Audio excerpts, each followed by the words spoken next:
Oke, kita sedikit ini review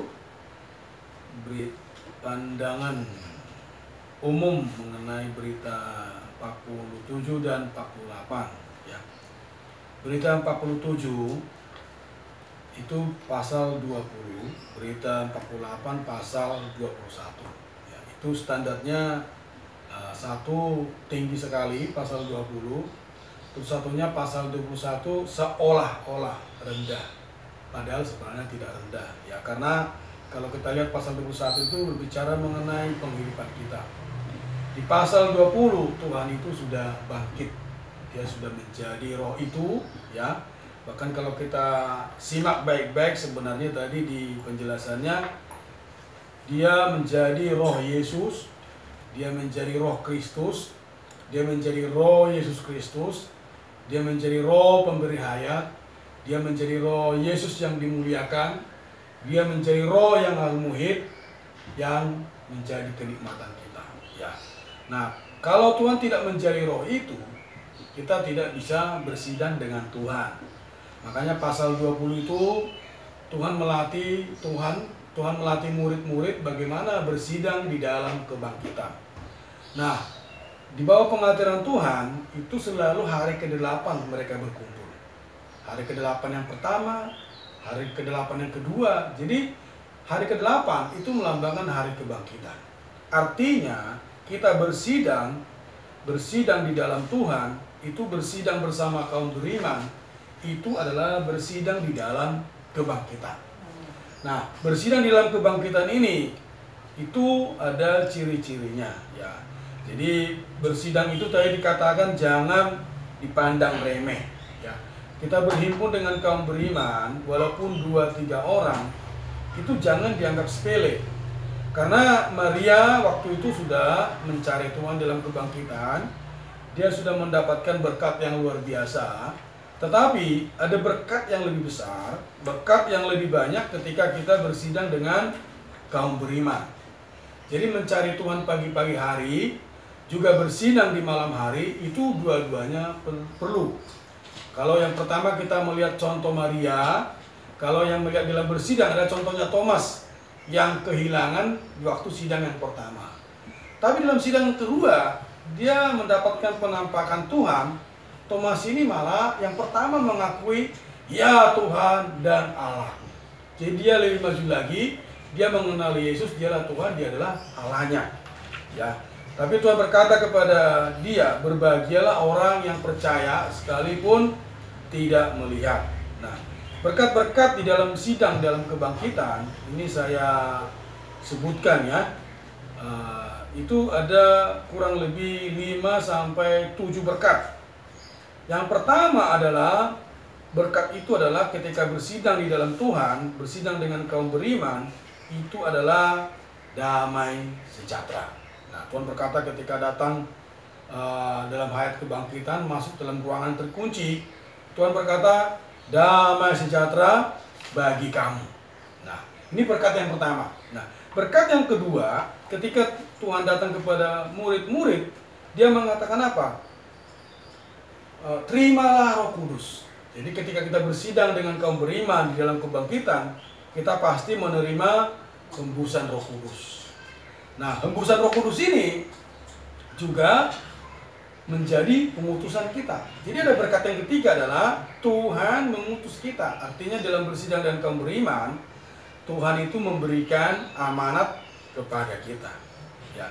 Nah, berkat yang keempat itu adalah penampakan Tuhan. Nah, dalam kehidupan kita sering ini perlu ya. Kadang-kadang Tuhan itu menampakkan dirinya kepada kita ketika kita bersidang dengan kaum beriman. Ketika kita mungkin sendirian di rumah, datang pagi-pagi hari kepada Tuhan, Tuhan itu tidak menampakkan diri kepada kita. Tetapi ketika kita bersidang dengan kaum saleh, bersidang dalam kaum beriman, Tuhan itu dengan sengaja menampakkan diri kepada kita. Di sini maksudnya Tuhan bukan tidak menyertai kita, tapi Dia dalam penyertaannya, Dia menampakkan dirinya kepada diri kita secara real. Terus berkat yang kelima adalah kuasa untuk membebaskan, kuasa untuk membelenggu. Jadi kalau kita mengatakan dosa orang diampuni, diampuni. Kalau dosa orang diikat, ya diikat. Jadi Inilah kuasa untuk membebaskan, kuasa untuk membelenggu.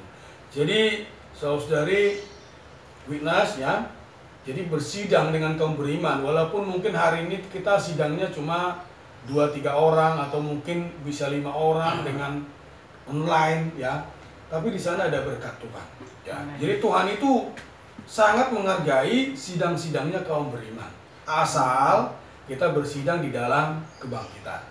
Di sana ada damai sejahtera, ada pengutusan, ada hembusan Roh Kudus, ada amanat Tuhan, ada penampakan Tuhan, ada kuasa.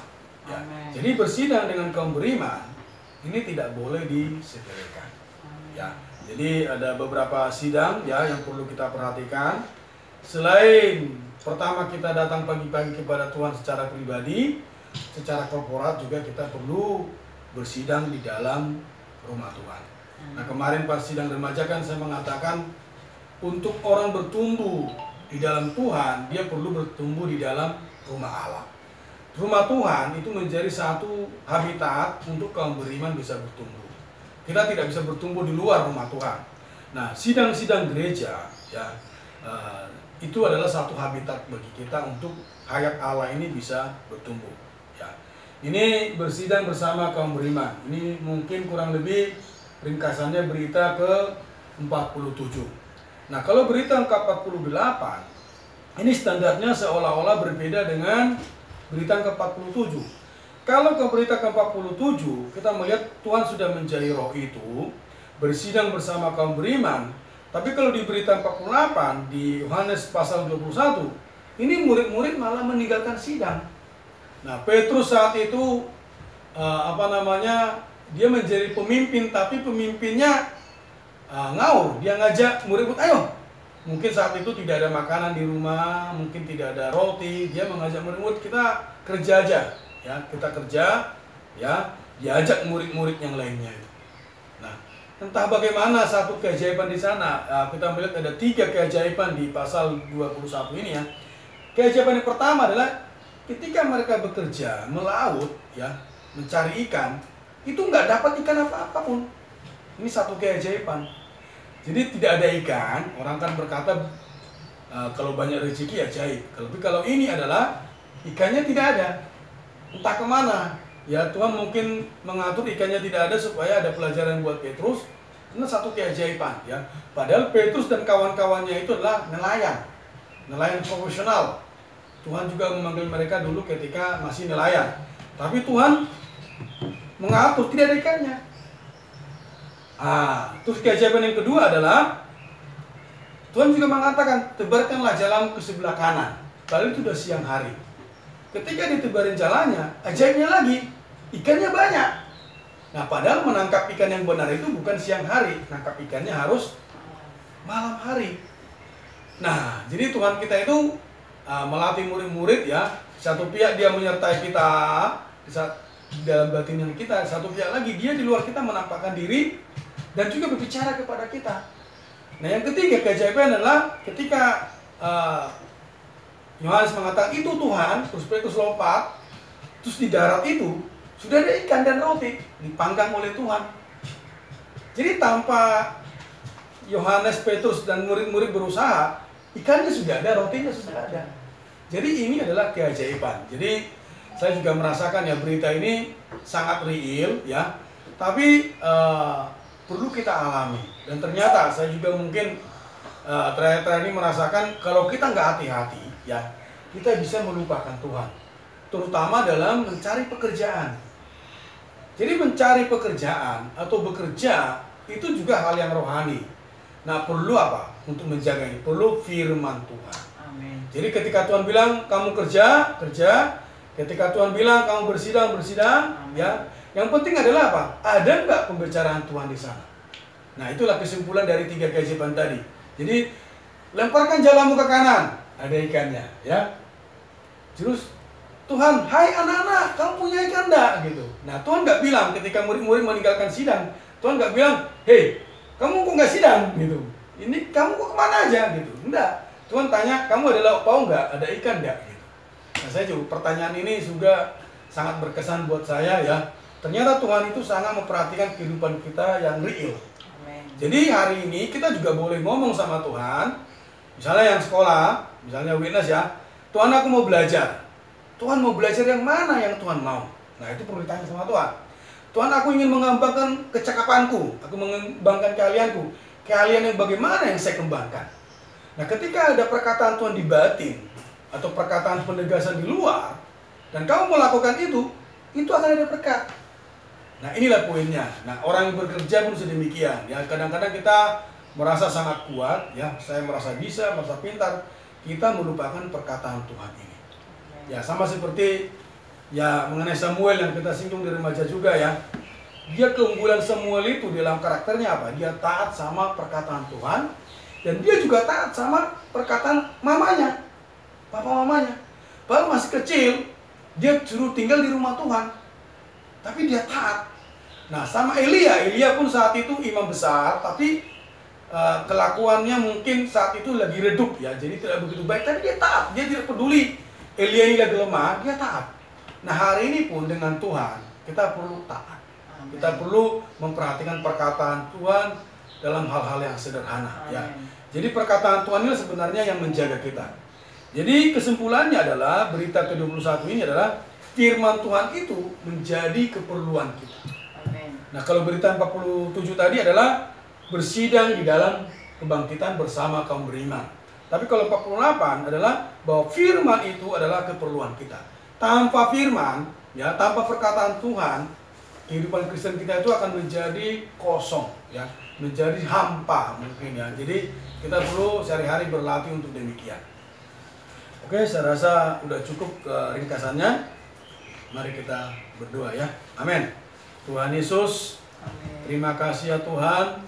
Tuhan masih berbicara kepada kami bahwa kami perlu bersidang bersama kaum beriman di dalam kebangkitan-Mu Tuhan. Tuhan jaga kami ya Tuhan, supaya kami bisa menjaga sidang-sidang kami. Walaupun dengan kondisi yang terbatas Tuhan, bila kami memanfaatkan berbagai media yang ada. Tuhan juga kami perlu perkataan-Mu. Terus berbicara kepada kami Tuhan. Tuhan ampunilah kami. Kami sering mengabaikan perkataan-Mu. Bahwa Tuhan kami percaya kepada-Mu Tuhan. Bahwa Tuhan juga memperhatikan kehidupan kami yang real. Tuhan ingatlah saudari Tuhan. Mungkin hari ini belum berkecukupan. Bila kami percaya kepada-Mu Tuhan. Bila kami melatih iman kami. Bahwa Tuhanlah yang menyediakan semuanya. Tuhan Yesus. Tuhan, terima kasih ya Tuhan. Kami memiliki Tuhan yang sedemikian. Amin. Ya, terima kasih Tuhan. Amin. Kau telah mendapatkan kami. Amin. Oh Tuhan, Kau juga menyelamatkan. Amin. Setiap apa yang kami lakukan. Amin. Oh biarlah Kau senantiasa menampakkan diri-Mu kepada kami. Amin. Sehingga kami tidak sembarangan. Ya Tuhan. Tidak menurut opini dan cara kami sendiri. Amin. Dalam melakukan segala sesuatu. Amin. Oh Tuhan Yesus. Terima kasih Tuhan. Amin. Kau sebagai Allah yang merawat dan mengasuh kami secara real. Amin. Kau sebagai Bapa yang penuh kasih. Amin. Buat kami ya Tuhan. Amin. Oh terima kasih Tuhan. Terima kasih. Terhadap oh Tuhan kesaksian-Mu. Amin. Kami mau bekerja sama dengan diri-Mu. Amin. Oh semua pekerjaan kami Ya Tuhan. persembahkan kepada-Mu. Amin. Dalam segala sesuatu ini Amin. tidak menghambat kesaksian Tuhan. Amin. Karena kaum saleh-Mu di Solo Amin. mengalami kesulitan ekonomi. Amin. Oh terima kasih Tuhan. Terima kasih Kau adalah Tuhan. Allah yang menyediakan. Amin. Oh segala sesuatunya. Amin. Oh Tuhan Yesus. Tuhan Dapatkan Yesus. seluruh kaum saleh-Mu. Amin. Tidak tawar hati. Amin. Dan kan melalui firman ini Amin. tetap ada pembicaraan-Mu Amin. di setiap penghidupan mereka. Amin. Terima kasih ya Tuhan. Terima kasih Tuhan. Amin. Ada yang mau begini Mat? Aku udah lapar. Begini Mat?